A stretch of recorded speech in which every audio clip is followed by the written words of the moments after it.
შინაგან საქმეთა სამინისტროს ყოფილი თანამშრომლის და კონტროლის პალატის ყოფილი ხელმძღვანელი სულხან მოლაშვილის ძმის საქმესთან დაკავშირებით ახალი დეტალები გავრცელდა.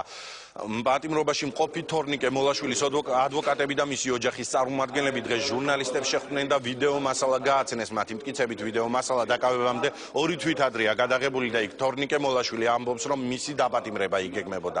ადვოკატები აცხადებენ, რომ ეს მასალა მოლაშვილის საქმეში უნდა ჩაიდოს და საქმის ხელახალი გამოძიება უნდა მოხდეს. თორნიკე მოლაშვილი გასული წლის 21 ივლისში დააკავეს ნარკოტიკების და იარაღის უკანონო შენახვის ფაქტზე. მას 8 წლიანი პატიმრობა აქვს მისჯილი.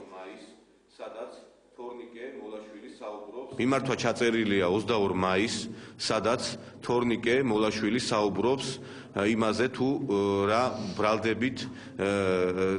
ბრალდებას წაუყენებს ხელისუფლება, რომ მის მიმართ აპირებენ მანქანაში წამლის ჩადებას, იარაღის ჩადებას, ამ სხვა მსგავსი ქმედებების განხორციელებას და იგი ეუბნება საზოგადოებას მაყურებელს, რომ ეს არის შეთითხნილი ბრალდება. შესაძლებელია შეტანა სააპელაციო საჩევრის შუამდგომლობით შესვლა სააპელაციო სასამართლოში და როგორც ახლად გამოვლენილი გარემოების საფუძველზე შესაძლებელია, რომ ეს საქმე ხელახლა იყოს განხილული, ისე რომ ჩვენ შეიძლება არ მოგვიწევს სტრასბურგში 5 და 6 წლის ლოდინი.